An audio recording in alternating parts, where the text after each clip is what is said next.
The apology with the first people of the land is quite a journey. And I knew it would be a battle because it's never been done before.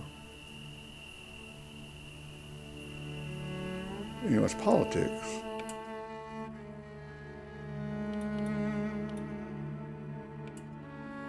So I'm a freshman member in the U.S. Senate.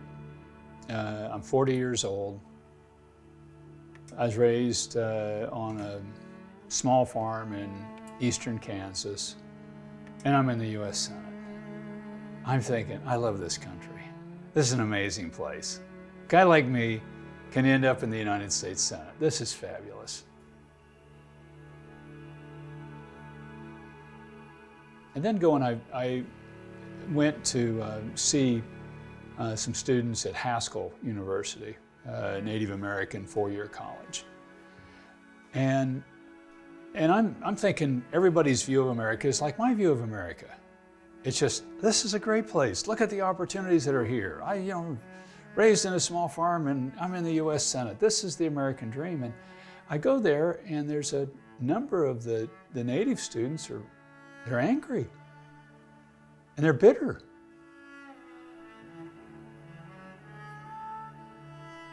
And it's, kind of like, what are you doing here that you think you can do for us when all that I've seen come out of guys like you is bad things? And the stories of my oral history, what I heard is all negative and nasty about guys like you. Yeah, they look exactly like you.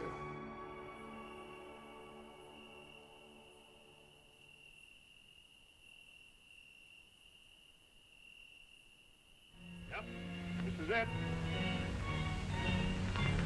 Looks like there's plenty of water and good grazing land. You gotta move. We're staking out a homestead here. Here, brave a bad country. The Indian thinks he can keep land when the white man wants it.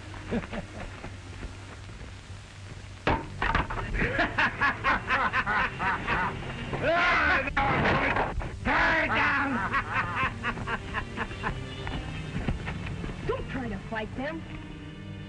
I often wonder what would it be if they just left us alone in our homeland.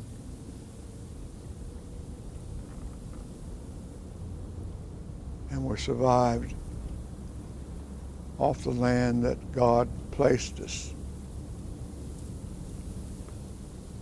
What would have happened?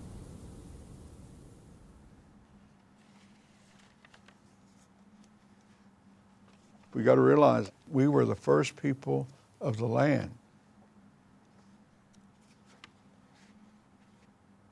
There was no other people here but us.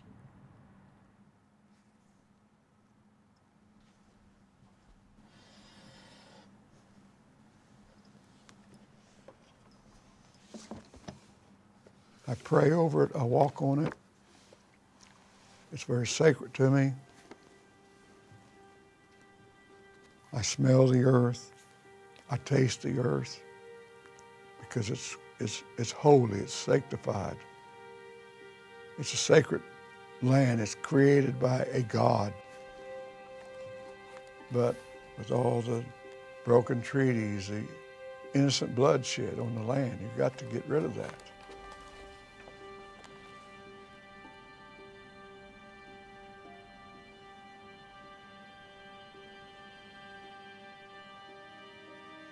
$370 treaties broken by the U.S. government.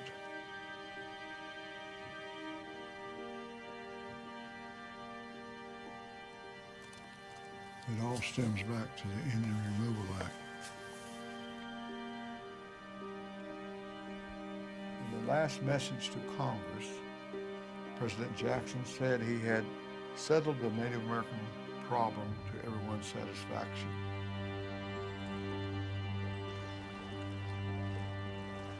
At one point on the Trail of Tears, the elders told the women take your babies to the river. So what they did, they made baskets, and they put their babies in the river because the mothers had no milk to feed them. They were starving. They were just getting by. So they let the babies go, floating down the river.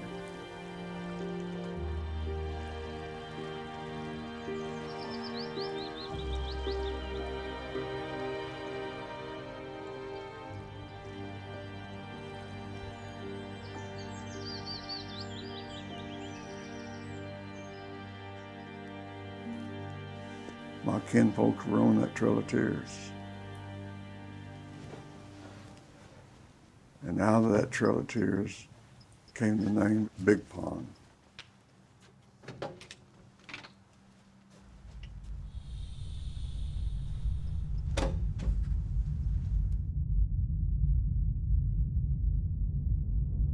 My dad knew of a great uncle that had 1,000 acres of land. That was a huge amount at the time.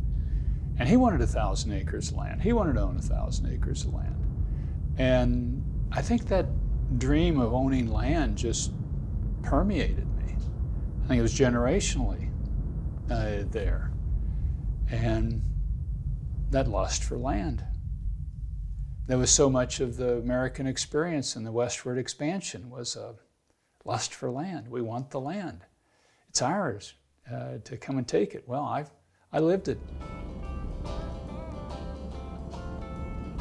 So I had started buying farmland even while I was just leaving high school and early college. I bought my first 80 acres of land on, well, I've got to get land together if I'm going to be a farmer. And one time, I'm down there clearing some brush on this land when I was off from school.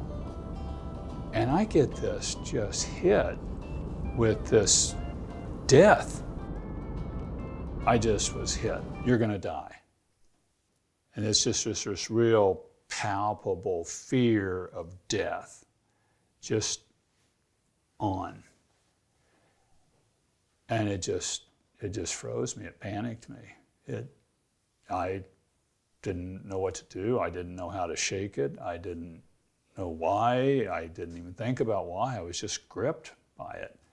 So I literally just quit right then and there, and loaded the tools up and drove home.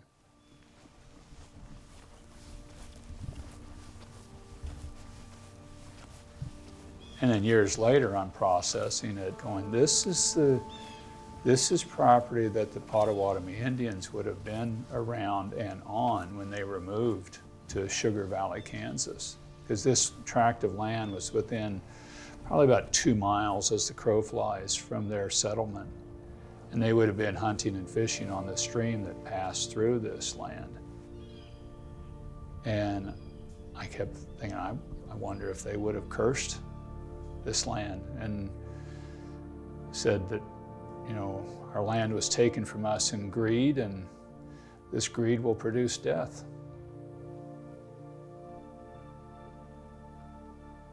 It wasn't 5 years later I lost this land, but the thought never left me.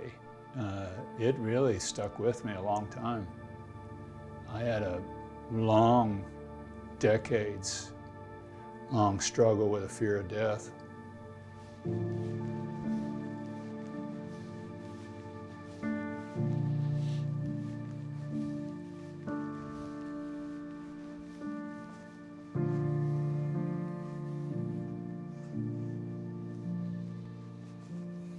Boy, look at that. 5 months, 3 months, 12 days, 5 days, 11 months, 18 days, 1 month.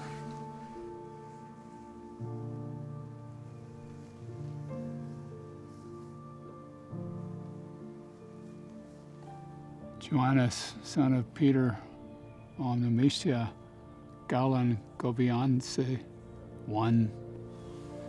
Here's Ignatius Onia, an orphan, dies at age 5. Silvestri, Wappingmug, 35. Tanaqui, daughter of Joseph, Makisa, 9.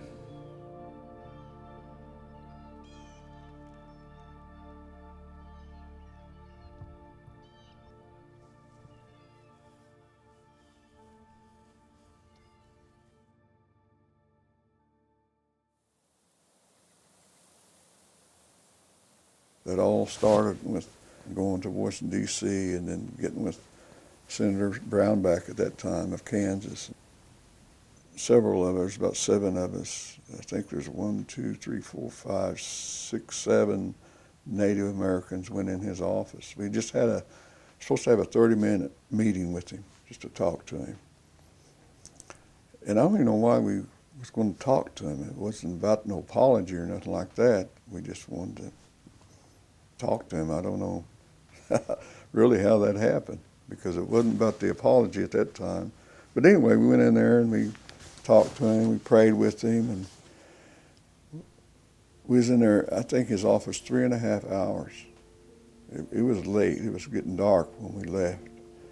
And Sam, Senator Brownback, got on his knees in front of the Bible and the treaty book and prayed, and we got on our knees and prayed with him, and we wept and wept over what we was doing that time. And so many tears on that floor from all the tribes that were with us. So Sam got up, we got through, and he said, is there anything else that we need to do? And I said, Senator, I think it's time for the United States of America to ask for forgiveness to our people.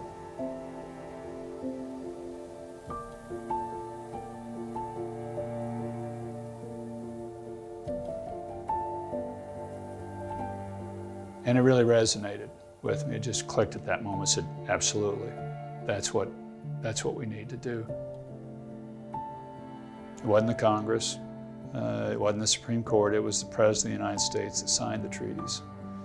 It was the President and what he commands that broke a lot of these treaties or the actions.